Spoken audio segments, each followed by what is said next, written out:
Hello, I'm back. Just a heads up, this is going to be a long video and we are going to talk about AFCON. Chances of Liverpool quadruple, and I'll start with Mourinho. Mourinho has been sacked by AS Roma, and this was, you would say, from last season, there are chances that Mourinho was going to leave the team because, as they expect, they said that he was underperforming, and that's just the curse of being an overperformer. If you are an overperformer, everybody usually expects you to, even if you are given the least resources, each one expects you to perform at the highest level. So, even as Roma were probably expecting that the team is going probably to win the league just because they have employed Mourinho. But he helped them. They won a cup, which for the longest time, I think this is the first time. Is it the first time that they have won a European Cup? And they reached also they won what's the other name for that other cup? Why am I forgetting? And then they reached the Europa final. And this season, it wasn't going so well. They are currently number 9, which is, I think, the least in the last 6 years. Which then, there have been mixed reactions. Some people think that it is deserved that he is sacked. But I think as Roma, you wouldn't expect them to perform better than what they have been doing for the last 2. As much as you will expect there to be an improvement. Like from last year, if you are number 5 or number 4, this year you should be above there. But it also comes how much have you invested. If you compare like the investment that is Roma has put in and the other teams, do you expect that as Roma should have improved or digress? Mourinho has always had that problem of the third season. He was sacked in the third season in Chelsea for the first time. I think also the second time. And in Real Madrid. Because he starts so well, then it reach a time because, and that's why I usually give. I think Mourinho is a good tactician, can work with anybody, but how to just keep the squad motivated or to keep improving the squad, I'll give it to Pep, because Pep has really like changed his squad. Like I think right now from 2017, it's 6 years.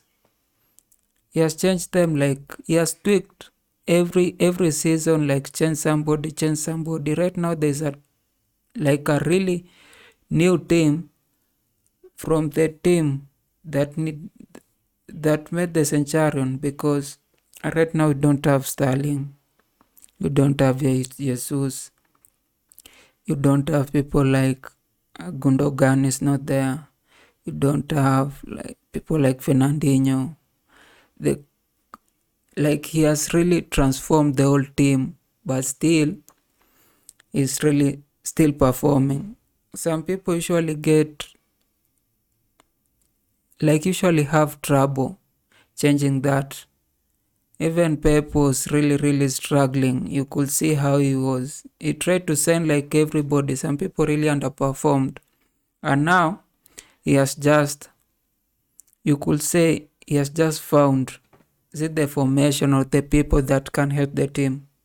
And you see now they're in 4 cups. Probably they're going to win Carabao, because Chelsea, you can't really expect them to perform.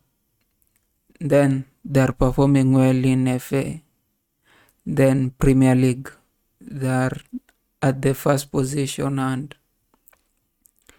from here, as much as they're being chased with Man City, with Aston Villa, with Arsenal, you will say Arsenal will not be the real competitor. Also, Aston Villa doesn't have the squad depth to really compete for the league. So you'll expect Man City to maybe compete. But the way Man City have been playing, right now they have De Bruyne back, which you will say will help them. They may have that streak, but you also see like the only game that Liverpool has lost is that Spurs game, and they had 2 red cards. So they are also a formidable team. Like they are also, you also expect them to have that same streak. So Premier League will be won by who doesn't make a mistake. If I see this season, I think Man City has been making a lot of mistakes. So Liverpool might just win that. And if they win that, that's a domestic treble. And now Champions League. Champions League, who are the competitors? Again, probably Man City, Real Madrid. Those are the only teams that you could say that are formidable opponents for Liverpool. All these other teams, Liverpool could beat them. They can only lose on a bad day. Like there's no any team, Inter Milan, Italy has no team capable of really creating that competition for Liverpool. Spain, Real, probably Germany, maybe Bayern. But Bayern has not been doing well, and they are even contemplating on sacking Tuchel. So you don't also expect them to really create that, be a challenge to Liverpool. And in France, PSG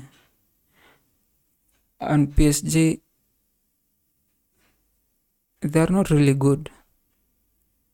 You don't expect also them to create a challenge. So it will be either Man City or Real Madrid, and at any good point Liverpool can beat both of those teams. So chances are Liverpool may be seeing a quadruple unless Chelsea just does something. But they have to go through Middlesbrough first, and now they are down 1-0 in first leg.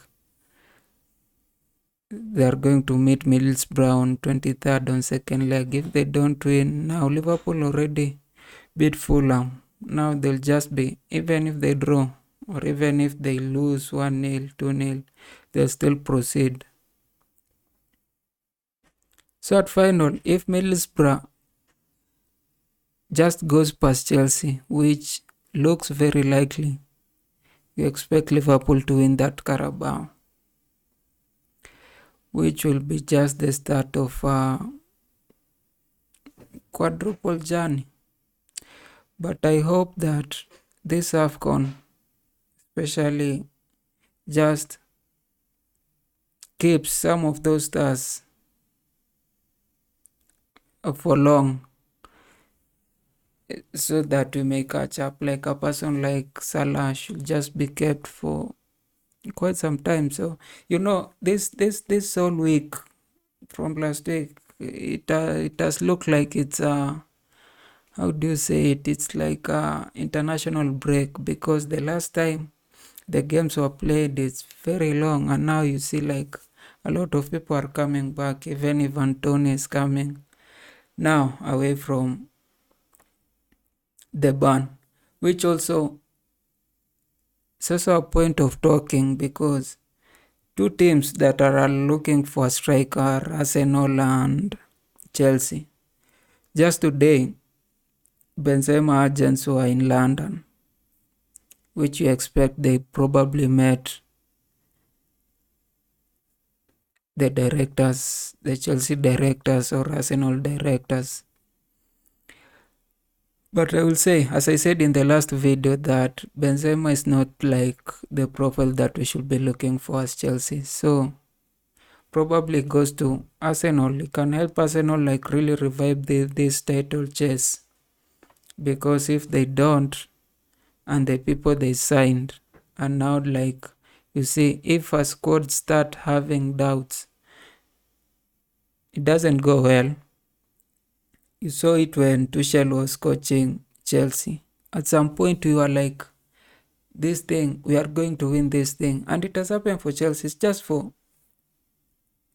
when you have a squad that has probably new guys or young guys. Even when Chelsea we had Sarri, I remember we had 12 game unbeaten run at the start of the season, and then we lost one game, and then it was like the mind for the players who are, I think, destabilized, or they started having doubts. Even when Tuchel, like we were really playing so well that everybody was afraid of meeting Chelsea, and then we just started. I think the game that really opened us was the loss 5-2 against, I think, Brentford. Was it Brentford or Bournemouth? I think Brentford, and Mbeumo scored. Then from that time we just lost it, and now we couldn't get a win, a simple win. And I think that's the same thing happening to Arsenal. Arsenal just lost a game, and then they were like, oh, our whole title charge just ended, and now they're just having all these constant defeats. Then probably they could need somebody like Benzema. That's the team that really needs a Benzema, because those are people who have won a lot of titles. They know how to perform under pressure. Like they could go, okay, we still have some games to catch up. But I will say Arsenal are done. Arsenal will not win anything this year. Their best chance was last year. Probably they should just build for next year. The current league may go either to Liverpool or Man City, which is a bad thing. But again, if Arsenal won, it will still have been a bad thing. And AFCONs are continuing. So you saw Morocco lately showing that they are like the best team in Africa. Then we had Ghana, then we had Senegal. Those are like the real competitors. The other teams are just struggling. Nigeria is meeting today Ivory Coast. Probably they may show. The last game I just saw was Equatorial Guinea versus, which was it? Guinea versus, that ended 4-2. And that is the team that drew with Nigeria. Like they were just getting dragged all over the field. And that's why I say that Nigeria is really not prepared for this competition. A lot of people, especially on Twitter, are saying that, oh, this is the season that Nigeria wins because they have all these kinds of players. No. The team that probably I expect to make a charge will be Ivory Coast. I think they're just playing on adrenaline because it's their home. If you are the host, even if you are not good, you'll try to play like it really means something. You saw in Russia how Russia played, like they were really playing like they are a good team, but you could see that they're not very quality players compared to the opponents, but they just found a way to win because they're in home charge, they're in home soil. So I think that's what is pushing Ivory Coast. But I think Ghana is really playing well, or played well in the first game. Senegal played well in the first game. Morocco played well in the first game, or probably just met easy opponents. Sometimes you don't know. Sometimes you win the first game and then the other two games just shows you that it was just a fluke win.